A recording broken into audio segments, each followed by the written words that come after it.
एक दिन एक महिला को गलती से एक अजीब कॉल आता है और हैरानी की बात ये थी कि कॉल करने वाली खुद वही थी, लेकिन 30 साल आगे के भविष्य से। भविष्य की वो खुद उसे 3 बातें बताती है। पहली बात, उसका पति पहले ही उसे धोखा दे चुका है। दूसरी, उसके गोद लिए हुए बच्चे कृतज्ञ निकलेंगे। और तीसरी, जितने घर हो सके अभी के अभी खरीद लो। इतना कहकर कॉल कट जाता है। महिला चौंक जाती है, वो उलझन में पड़ जाती है। उसका पति तो उससे बहुत प्यार करता है, फिर धोखा कैसे दे सकता है। इन्हीं ख्यालों में खोई थी कि दरवाजे की घंटी बजती है। उसका पति घर लौट आया था, हाथ में उसकी पसंदीदा रोस्ट चिकन लिए हुए। महिला के चेहरे पर हल्की मुस्कान आ जाती है। उसे यकीन नहीं होता कि जो बात उसने कभी कैजुअली कह दी थी उसका पति उसे अब तक याद रखे है। उसकी बेस्ट फ्रेंड भी पास ही खड़ी होती है और जलन के साथ कहती है, तू तो किस्मत वाली है यार, इतना केयरिंग पति सबको कहाँ मिलता है। महिला मन ही मन सोचती है, क्या मैं बेवजह उस फोन कॉल पर यकीन कर रही हूँ? क्या मुझे अपने पति पर शक नहीं करना चाहिए? लेकिन जब उसकी फ्रेंड घर से चली जाती है, महिला अपने पति का कोट ठीक करती है और तभी उसे कोट में एक बाल मिलता है, एक ऐसा बाल जो उसका नहीं था। महिला का दिल फिर से डगमगाने लगता है, क्या वाकई मेरे पति ने मुझे धोखा दिया है? तभी उसकी गोद ली हुई बेटी दौड़ती हुई आती है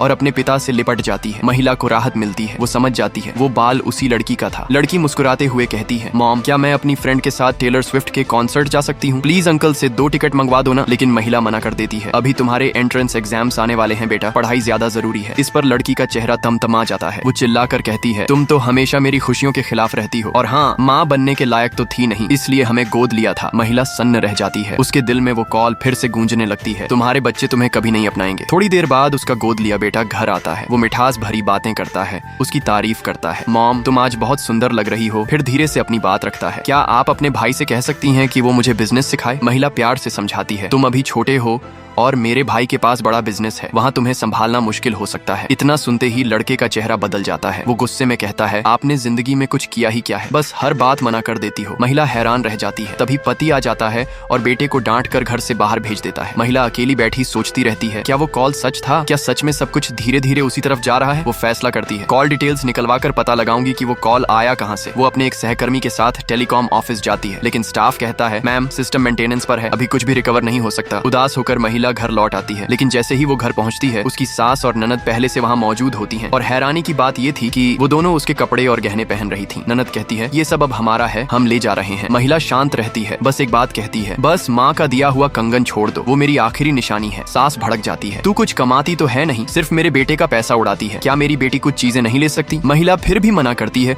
तो सास और ननद उसे धक्का देकर जमीन पर गिरा देती हैं। तभी उसका पति घर लौटता है। बिना कुछ पूछे वो हर बार की तरह सारा इल्जाम महिला पर डाल देता है, लेकिन इस बार महिला चुप नहीं रहती। अब क्या होगा? क्या महिला अपने पति और उसके परिवार के सामने आवाज उठाएगी? जानने के लिए चैनल को सब्सक्राइब करो और नीचे कमेंट करो, पार्ट 2 चाहिए भाई।